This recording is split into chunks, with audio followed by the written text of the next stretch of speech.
Hello and welcome back to the Advancing Healthcare Innovation Show. I am your host, Michael Stamatinos. And if you're new to us, we are super excited to have you here because we're bringing some very exciting conversations with leaders that are painstakingly shaping and reshaping the future of healthcare. And we're really passionate about a few different areas. We're passionate about leadership, access, and innovation and adoption. And if it's your first time tuning in, let me just sort of take a quick step back and tell you a little bit more about what we're trying to get done here. So our focus is bringing real stories of innovation and leadership within healthcare to life. And the aim is to highlight real people that are getting stuff done within our space and giving them a platform to share their stories, to share their experiences, ultimately with our community and the world.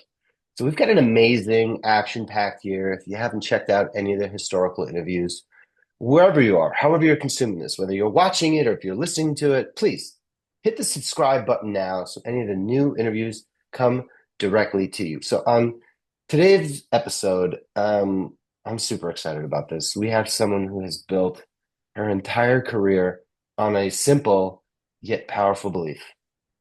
Opportunity shows up through people. This is me in a nutshell, which is why I'm so excited to be talking to Pat Hedley. She's an investor, an advisor, and a best-selling author. She is someone who has spent decades proving that when you take the time to connect, to really listen, and to build trust, doors open more than you can ever possibly imagine. And for nearly 30 years at General Atlantic, Pat shaped how high growth companies scaled, invested in leadership, and positioned themselves for global impact. So she has sat at more tables than most of us can imagine, guiding CEOs, boards, founders through inflection points that define their futures. So today, through her firm, The Path Ahead, she invests in and advises the kind of companies that are reshaping industries, many of them led by women. And Pat's also the author of Meet 100 People, a book that has influenced how an entire generation approaches building meaningful relationships. It's not about networking and as a transaction. No. But it's about showing up with curiosity and generosity and over and over again. And her TEDx talk at Dartmouth carried the same message and really struck a chord with thousands of people who realized that they'd been missing the most valuable edge of all, human connection. So what I admire most about Pat, and we've interacted a few times, is that she's really not speaking about theory. She has lived this out time and time again. Joe, she has seen how innovation and access can accelerate when the right people come together. So this conversation today, it's going to challenge you to think differently about who you surround yourself with, how you create momentum, and why access to people is really the most valuable currency in business and in life. So Pat, it's great to see you. Welcome to the show. Thank you so much, Michael. I'm so happy to be here, and I love this topic, so I'm excited to have a conversation on it. All right, so let's geek out for a minute. I mean, you've built a career around people, but before we get into your story, tell me, like, maybe the moment you realized that relationships weren't just helpful, they they were actually the whole game. Oh my gosh, there are countless times that I've realized that I don't know if I could pinpoint it to just one time. And if you really press me on it, it actually probably happened at the start of my career. And Mm, let me give you this little background. So I went to college. After that, I had a job for 2 years. I went to business school, and I got a job for the summer between my 2 years at business school pretty right. quickly. And after that, I got a letter from a firm that said, "Come and interview with us." And I am dating myself, but I couldn't just text them and say, "No, I already have a job." I couldn't call them because they were already on their way to campus. So I went in person to cancel the interview. And I was wearing my jeans, not a business suit. I already had a job. And what Right. ended up happening was the people that I was talking to said, "Just come down, sit down, let's have a conversation." Then I had a conversation with another person. Then they invited me to dinner with other students. And at first I said Like no. on the same day or a different Same day? day, same night. Like, come to dinner with us tonight. And I said, "I already have plans." They said, "Cancel the plans." And it was at a nice restaurant. So I canceled my plans and I went to dinner. the the short story of something that went on a little longer was that I ended up fulfilling my obligation to the job that I accepted for the summer, but I Okay. ended up working 4 weeks for this firm over the summer, at the end of the summer, part-time my second year at business school. I joined them full time and I was with them for almost 30 years. Now, there were Wow. a lot of lessons in that anecdote. Yeah, And the yeah. first one is if you show up in person, you don't know what will happen. You just never know, right? I could have said no, but no really didn't turn into a no. And that's another very interesting lesson, too, Right. because we had a conversation. They were open minded, I was open minded, and it really was about relationships. It was about the fact that we had a really great conversation. And I think both from my perspective and, most importantly, their perspective, they wanted it to continue. Right. And like today, especially when so many of us have an opportunity to work remotely, and I actually think hybrid jobs are wonderful. I'm a big believer in technology. I love the fact that we could communicate, virtually in the way that we're communicating. But being in person really does matter a lot. And It my does. advice for anyone Mhm. who is building relationships, looking for knowledge, perhaps looking for a job, looking for funding, looking to hire people. I mean, the list Right. is long. If you can, try to meet people in person, have a coffee, have some kind of interaction with them, because it really does matter. And the doors open up in ways you can't even imagine. If I had Mm. not gone in person to cancel that interview, my entire life would have been different. And Right. I love telling that story because sometimes you never know. And sometimes even to politely decline something can open up opportunities. And most people don't fully appreciate that or recognize that. Well, even just having the sense of integrity and having a standard, because there's a lot of folks that could easily just have not gone. Just no reply, no show. That's right. And yet, And a lot of people do that. And but you didn't. I mean, how no, did you grow up? I mean, how did you grow up? Was that something that your parents instilled in you? Like, where did you get that from? that's a really good question. My parents were immigrants, and my mom ran her own business.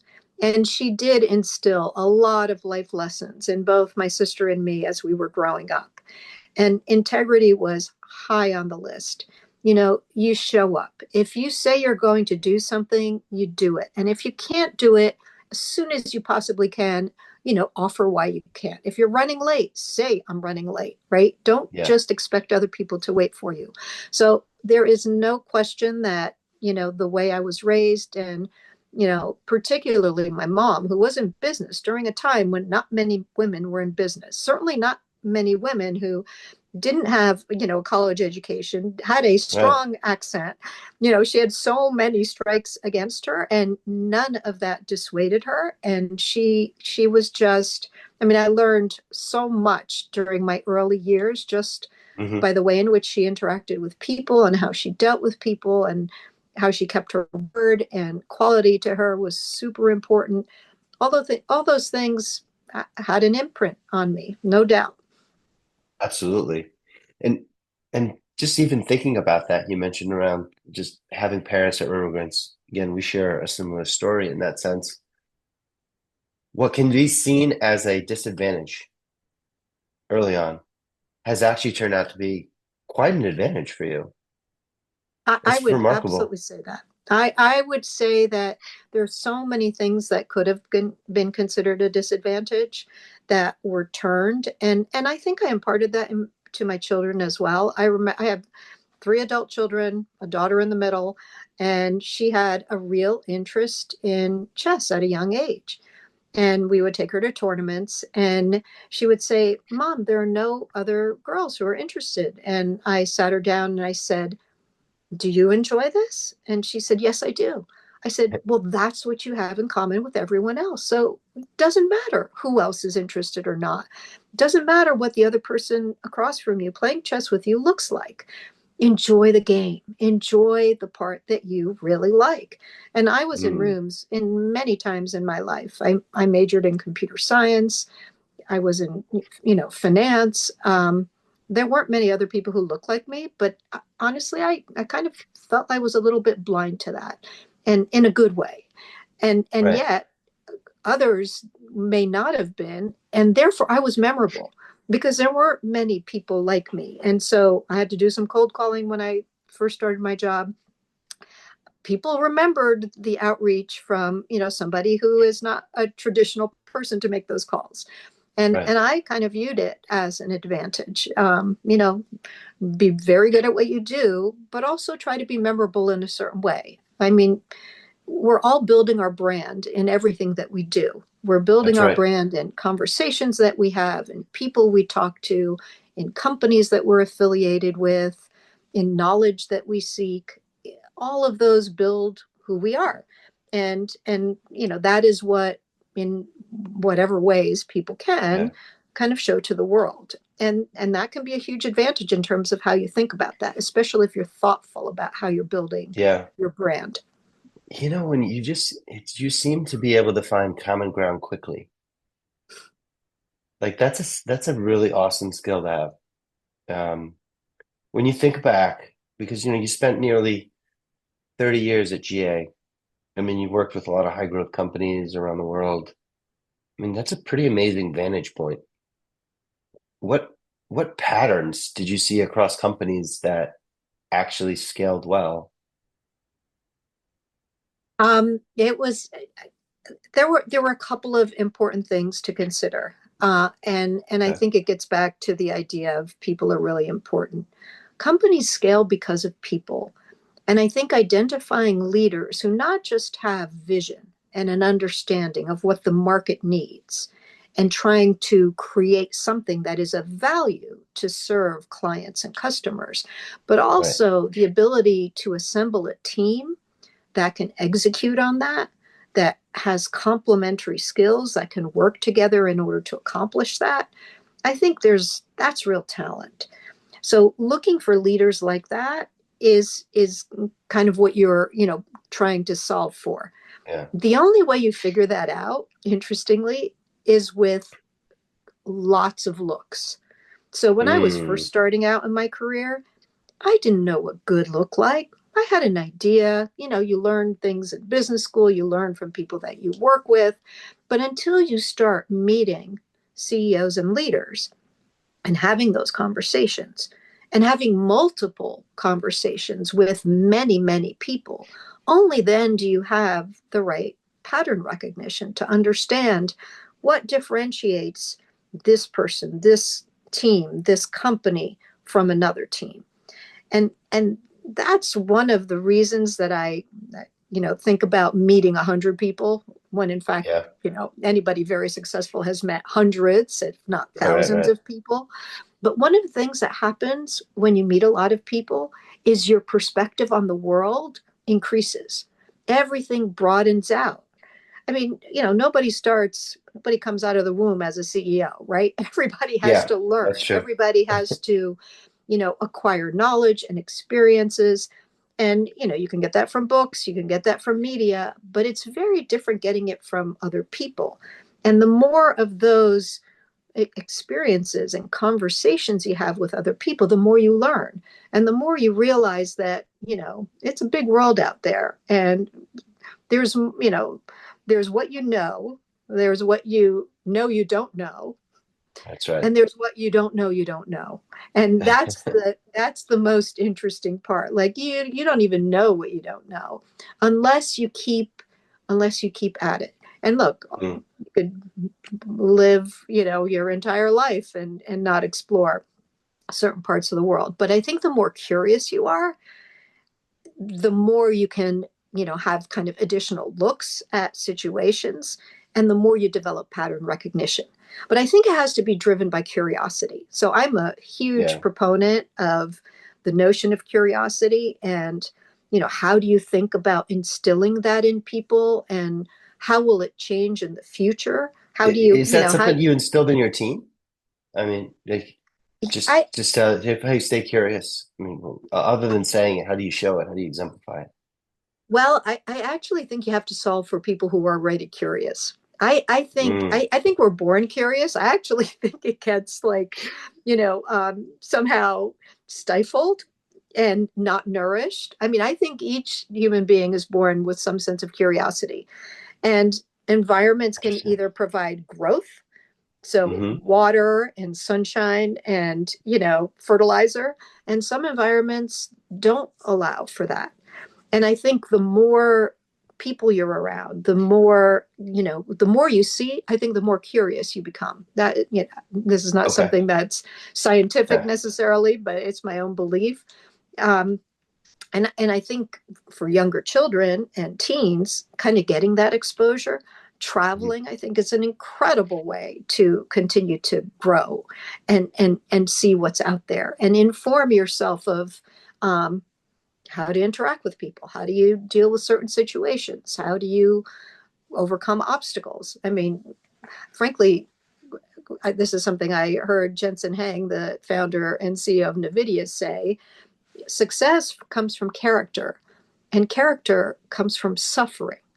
And Mm. I saw a video of him in front of a class, and he says, and so I wish you all suffering.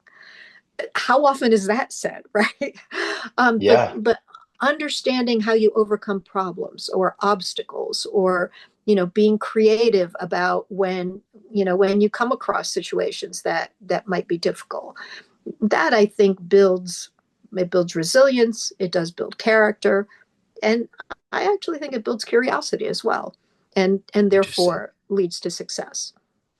That's so interesting because you've sat across from probably some of the most powerful, notable CEOs and founders in the world. And without naming names, I guess wh- what's like the most human, vulnerable moment you've ever seen in this type of a setting? Because you're in the seat that you sat in, hard driving, trying to innovate, get things done. I'm just sort of curious because you probably have 30 years of amazing stories, and I just selfishly would love to hear more of them. I mean, there are many stories. I think it isn't as often that people are vulnerable, but it is in those moments when they share a little bit about their own humanity and some of the things that they've had to go through, Mm, that you really establish a connection. And sometimes it relates to family circumstance. Sometimes it relates to just, I mean, immigrant stories are famous for suffering and having to go through yeah. difficulties. And, when you think about it, and I don't know what the stats are on this, I should look it up because now I'm curious, but I think many people who are CEOs have some immigrant background, Mm, probably an outnumbered, oversized number of people. And, so much of them talk about the difficulties that their parents might have gone through or they might have gone through in coming to a new land and trying to mm, figure things out. Uh, Anytime you go someplace brand new, and if you have a language issue in addition to all that, it just that's makes right. it that much more complicated. And most of us who haven't been exposed to that, um, if you travel and you kind of imagine yourself placed in, you name the country and Mm, circumstance, how would you manage that? How would you think about that? I think those are kind of interesting thoughts, and therefore I'm a mm, big proponent of travel and exploring and trying to get a sense of the world and putting yourself in situations that may be a little bit outside your comfort zone. And people have said this, that's where you grow outside your comfort zone. right.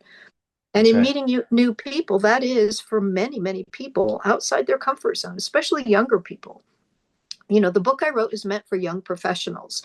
And part of what inspired me to write the book is not just my way of giving back. That was certainly a motivation. It's advice I wish I had had when I was first starting out. I kind of learned it over time and by watching other people be successful in meeting people and building relationships and establishing connections.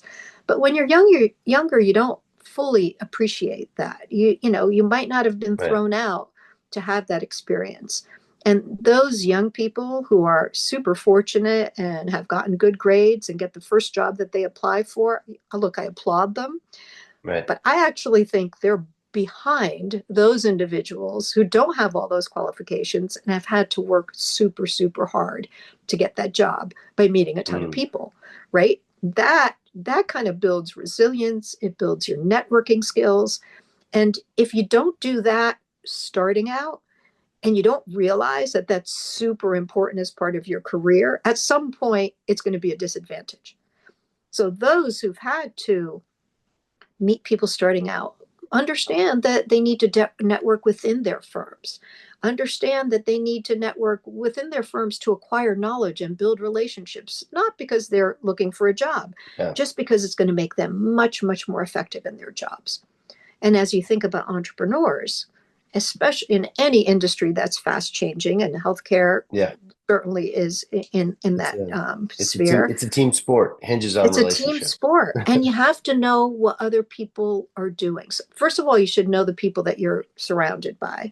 And then you should also look at other people in similar roles outside of your own firm because you That's learn right. from that. And so many people don't Yeah. do that. And it's a simple thing like Isn't that wild? It just seems find your very, colleague at another firm, at a competitor. That's okay too. But find somebody in a similar role and have those conversations. Young CEOs, one of the things I encourage them, meet other CEOs. They're going to understand what you're going through.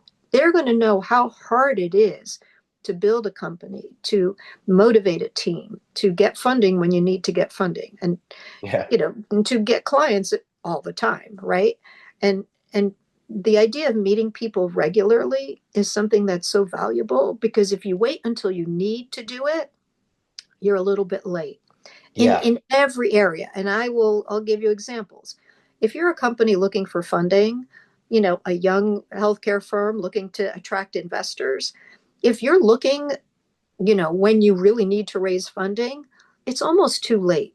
You need to have those relationships early on. You need to at least know who's out there, get to know them, have them get to know you, tell them you don't need funding now. You may at some point, but this is what you're building.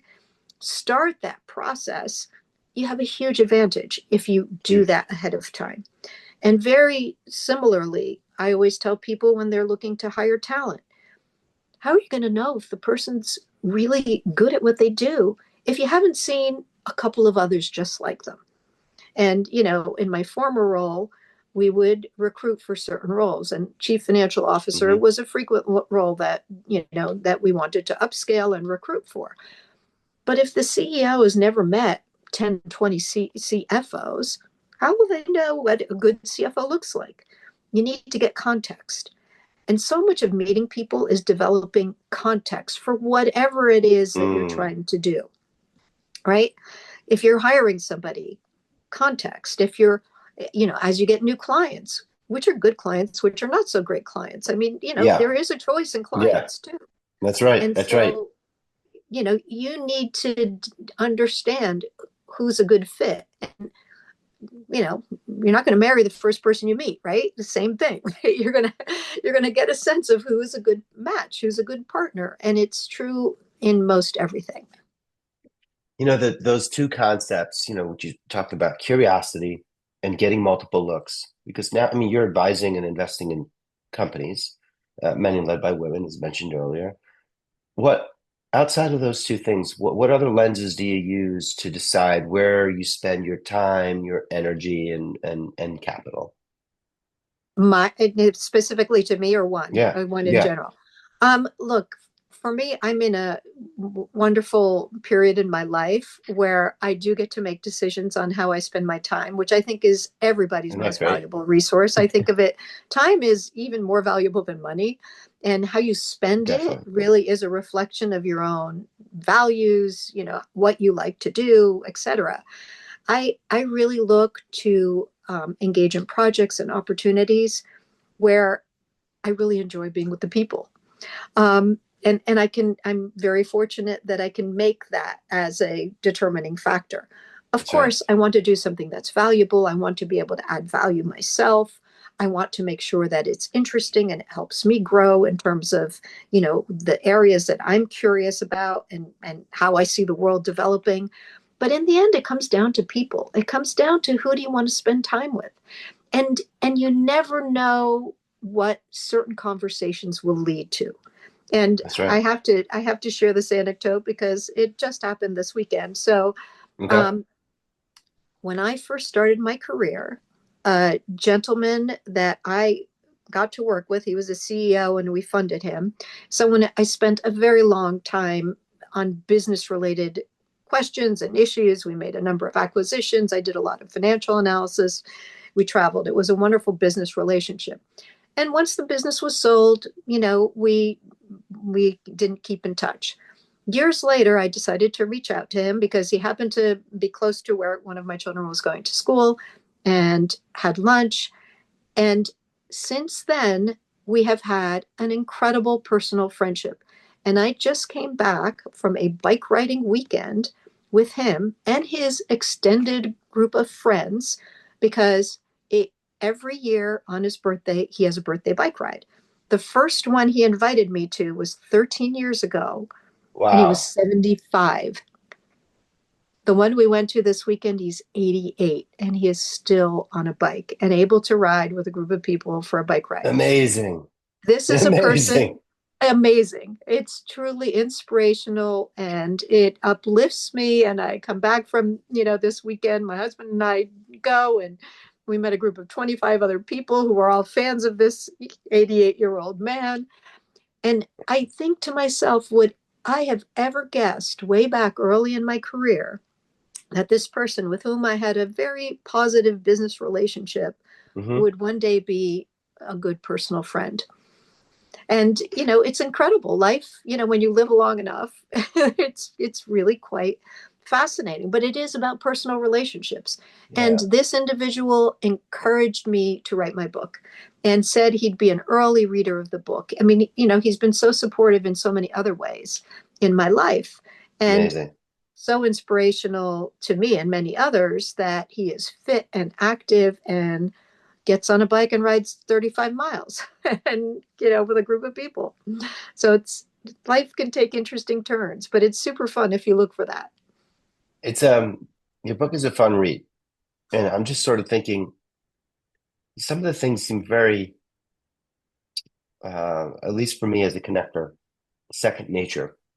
But what do you think are maybe some of the biggest mistakes that people make when trying to actually build meaningful connections? Well, I think the first mistake is that a lot of people don't even start.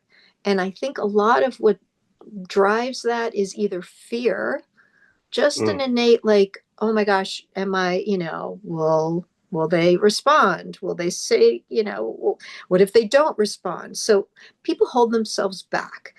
They hold themselves back because they don't fully appreciate the importance of it. They hold yeah, themselves back because it is a little bit risky to put yourself out there and invite someone or reach out to someone. And they hold themselves back because, you know what? What if they reach out and they actually have to engage and have the conversation? And yeah, honestly, that is, it's a little bit intimidating to people at all different ages. So it's not just a young person thing. I was in a group the other week and this person moved to a new town and she was feeling like this, this is hard and I feel, she's lonely. And yet she goes to a coffee shop. She has seen other people walking and hiking, things she likes to do. And it's very easy to engage with someone and say, hi, you know, hi, how are you doing? I've seen you at the coffee shop a few times. I just moved yeah. recently. Just let small talk to start the process, to break the ice. So I think that is part of what's hard. The next part, I think, is that people feel they have to impress other people as opposed to learning from other people. And, so many people think they have to tell their story first, as opposed to saying, tell me about you, and being patient and curious and hearing somebody's story. Yeah. Because if you hear the story, you can make the connection. And I fundamentally believe every single person carries a jewel, some special gem within them. And some people have treasure troves of it. And the Right. real interesting part is trying to find that. And it is Mm, almost a little bit like a treasure hunt. And, I kind of make it interesting for myself by thinking of it that way.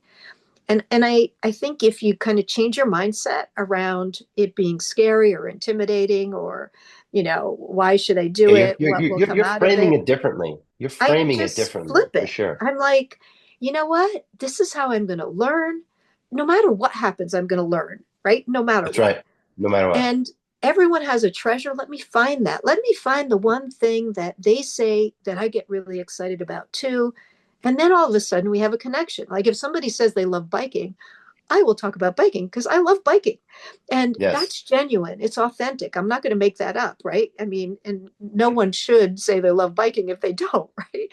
So you find something, and you can always find it. I find connection in, whatever hobbies people have, or books that you read, or restaurants you like to go to, or the cuisine that you most like. I mean, there's so many Yeah. ways to try to find that connection with people. And once you do, it is actually, it's kind of fun. It's magical. Other people have very different life experiences. They've traveled very different paths. They've met many, many different people, and trying to learn a little bit from that, I think is, even at this weekend, there were a couple of new people I had never met before. And, one couple brand new to my husband and me, and we happened to talk about biking. And my husband and I said we love back roads, which is a hiking Oh and yeah. Oh biking yeah. organization. Oh And the yeah. other couple said, we've been on 50 of them. Okay, we have conversation Okay. now. Like, Yeah. which Now ones did you you guys are like? jamming. Yeah, we're talking. We have something that we both really enjoy talking about. And I think that's the trick. So find that connection. And then the third thing I think people sometimes, fail on, and I have done this myself and I try to be really good at it, is the follow up. Right? So you have a great conversation. You met, like, even this couple.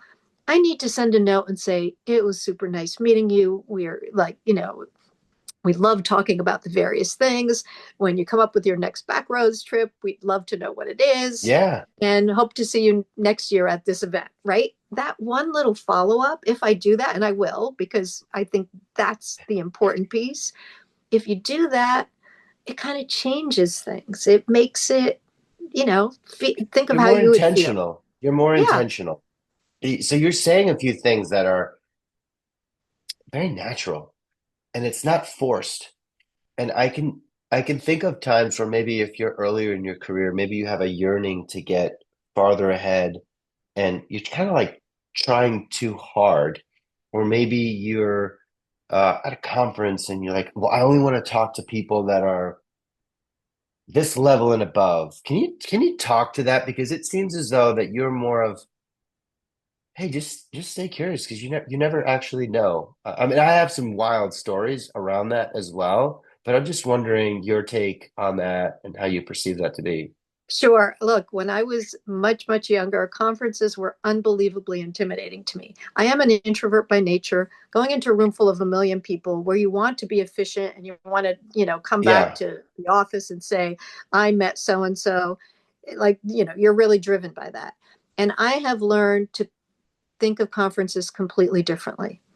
I have learned that if you come away from a conference with two or three meaningful conversations and yes. relationships, and you follow up on those, that's a win. 100 business cards are not a win. It's actually a loss. Yeah. I'll give you one story. So I was at a conference, an incredible conference that I love to go to. But you know what? I was over peopled. I was like, oh my God, there are too many people. And I had been talking to many of them. And I thought to myself, the easy way out, go upstairs. I have stuff to do, in the hotel. I have stuff that I could take care of. And I said, no, I cannot do that. This is like a huge opportunity. It only comes once a year. I'm going to just leave the conference hall, take a break, like, take a little bit of a rest, like a 5-minute rest, and then I will go back in and meet only one more person. That was my goal. Mm, Took my 5 minutes, went back in. Immediately somebody calls me over. I want to introduce you to this person. And I meet this new person. We have an incredible conversation. I ended up investing in her company. Just that one extra person, right? And that's all you yeah. need, right? And maybe I could have met more people, but that one more meaningful conversation, and I'm good friends with this individual to this day. We've had wonderful times together. It was a meaningful relationship that was developed by going in for just one more meeting. Similarly, like talk to the person next to you. Like that's the easiest thing. You don't have to go seek people out. You Right. never know who's going to be sitting next to you or the person that's standing alone who's also like thinking, how do I meet? Talk to that person. You don't know who that person is. I can tell you so many stories, and I'm sure you know those stories as well, where you go up to someone and all of a sudden that is the person that you needed to meet. I'll Yeah. give you one more story, and this is a true Oh, story. love it. Do it. This is absolutely a true story. Somebody reaches out to me on LinkedIn. We went to the same college. His business looked pretty interesting. So I said, yes, of course I'll talk to you. We have a Zoom call. Young man, raising capital. We have a great conversation. I give him the whole meet 100 people speech, like so important to develop relationships. He reaches back out to me a week later, literally said, Pat, I had to reach out to you. You'll never believe what happened to me. He said later that week, he was working on a PowerPoint presentation for an investor and he was making good progress, and that was his comfort zone. He also knew there was an alumni event not too far in the city, Right. and that was a little bit out of his comfort zone. But he remembered what I told him, and he said, I'm going to put this presentation aside. I will go to this event for a short time. I'll do it. Goes in, he's early, he sits down at the bar next to a gentleman, starts talking. The man is the investor for whom he's preparing the presentation. He had no Get out of idea, here. never met him. That's exactly what I said. I think that's exactly what he said. He said, I have to tell you this story. You will not believe the story. Wow. That's such a good story. I mean, and it's real. Like you think you make it up. It happened to him. He sat next to the person he was working on. Now, what was the better use of his time? The Yeah. PowerPoint or going to the bar? When you say meet 100 people, do you give a duration in terms of like how long do you give someone to meet 100 people? Because I I know that do. that can be sort of intimidating to folks, but what's your timeline on The one thing I say is you don't do it in one day. You that? have to do it according to your own schedule. And if you meet a new person a week, it'll take you longer. If you meet two people a week, you could do it in a year. The schedule is up to you. What's more important in my mind is consistency. And I do use the Yes, analogy of working out, right? If you that's go right. work out, if you go on a 60-mile bike ride in one day, great, and never go again, or, that's all you do, you're not going to get so fit. But if you go 3 days a week for whatever period of time and whatever sport you like, and you do that consistently for a longer period of time, you won't notice the change day to day, Yeah, but you'll notice the change in 1 month, 2 months, 3 months. So for me, my advice to anyone, if they really take this to heart, is set up your own schedule, whatever feels natural and good to you. Make it consistent and commit to it. I think though, just like exercise, those are the hardest things yeah. to do, right? Consistency Committing to it and over, going yeah, over when time. consistency over a long stretch of time, it is, it's a It's superpower. huge. It's Like huge. two It new people a compounds. week is not that hard. And I'm a big believer in using my calendar to help me organize my life and my time. If I put in my calendar, I'm doing this now, I'm going to reach out to these few people at this time regularly. Or this is what I love to do too. Try to stack this habit. So if you go on a walk, ask somebody to go on Yeah, a walk with you. If you go to yeah, lunch, don't eat alone. People say I don't have time. I used to say that too. If you have time to eat, you have time to meet. Have breakfast, have coffee, have lunch, the easy things. Have dinner with your family or your friends, but right, right. do these other things as part of your life. I can't tell you how many times in my office I would walk around the office and see people eating alone when they could just go next door and have a conversation with their colleague. which would have so much more value to them than Yeah, trying to do a little bit more work and eating all by themselves at their desk. Such a simple fix. I mean, so simple. And yet, I think it has huge payoff over time. It's not going to happen with the first absolutely. one, but it might happen if you do it consistently and you kind of spread your time to meet more people within your current environment. I'm not even saying like necessarily go out, although I absolutely believe you should meet others like you Yeah, and you should meet people who are not like you to learn what their experience is and how it's applicable to your own experience. that's great. That's really great. You talk about how you're introverted and, you're not going to go into a room full of 500 people and just dominate. However, you've trained yourself to really be able to make authentic connections and find that little bit of common ground. That to me is that's the golden nugget. It's like, hey, if somebody that's out there that's using the excuse that they're introverted, it's like, well, you're introverted, and that's really not an excuse anymore. I don't think it's an excuse at all. And I think to pull this back to innovation in healthcare, um, I think that community correlates to happiness. It's a cure for loneliness, which is an Yeah, epidemic in our society. And there's so much that we can control with respect to our own health and well being that, you don't necessarily have to, take pills for and solve with other kind of external interventions.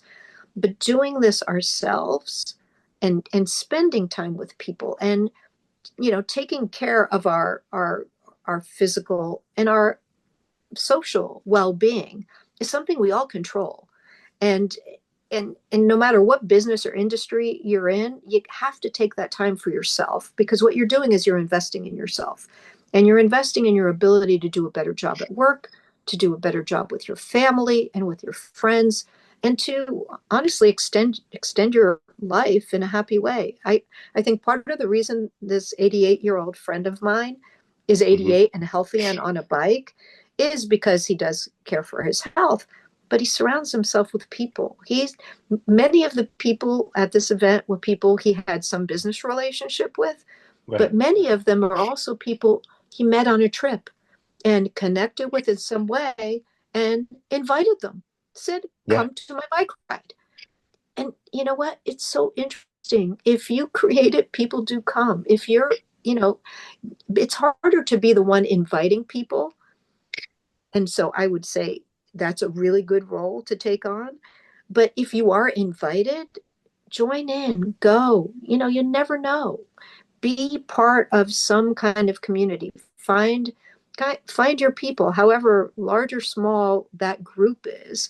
I think that actually really helps build longevity and happiness. for sure. What's the best way that for people to kind of follow you, Pat, follow your work, and maybe just sort of kind of give a little commercial about where they can get some of the tools you've created, book. Yeah, share Sure. with us. I have a website. It's called meet100people.com. So meet100people.com. And my book and my work is there. I have a TED talk, which I would love for people to listen to if they have an interest, and that's also on that website.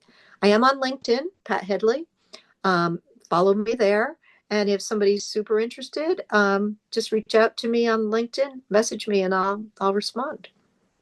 That's awesome. What stands out, Pat, just from our conversation today, it's this reminder that innovation, leadership, it's not about new technology or big capital.